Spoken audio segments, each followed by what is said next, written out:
கிரகண காலம் அப்படிங்கிறத அது ஒரு புண்ணிய காலமாக சொல்றோம். உள்ளபடியே கிரகண காலங்கிறது புண்ணிய காலம். இன்னைக்கு கிரகணம்னா அது ஏதோ ஒரு தீட்டுக்கான காலம் மாதிரி ஆக்கிட்டோம். இது எப்படி நேர்ந்ததோ தெரியல. சைவ அன்பர்கள், குறிப்பா தீட்சை பெற்றவர்கள், கிரகண காலம் அடுத்து வரக்கூடியது, அது சூரிய கிரகணமோ சந்திர கிரகணமோ, அந்த நேரத்துல கிடுகிடுன்னு வீட்டில் இருக்கிற சாமி உள்ளெல்லாம் பூட்டிட்டு எதுவும் இந்த மாதிரி சிவசிந்தனையே இல்லாம இருக்கணுங்கிற மாதிரி எல்லாம் ஆக்கி வச்சுட்டாங்க. உள்ளபடியே கிரகண காலத்துல குளிச்சு முடிச்சு சிவபூஜை பண்ணணும்.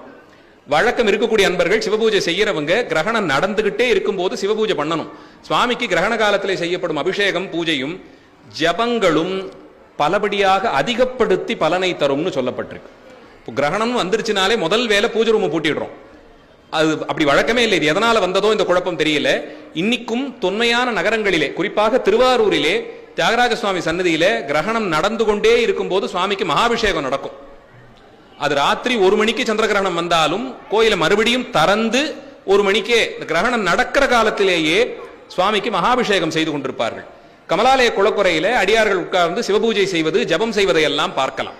இப்போ கிரகண காலம் என்பது ரொம்ப உயர்ந்த ஒரு காலம்.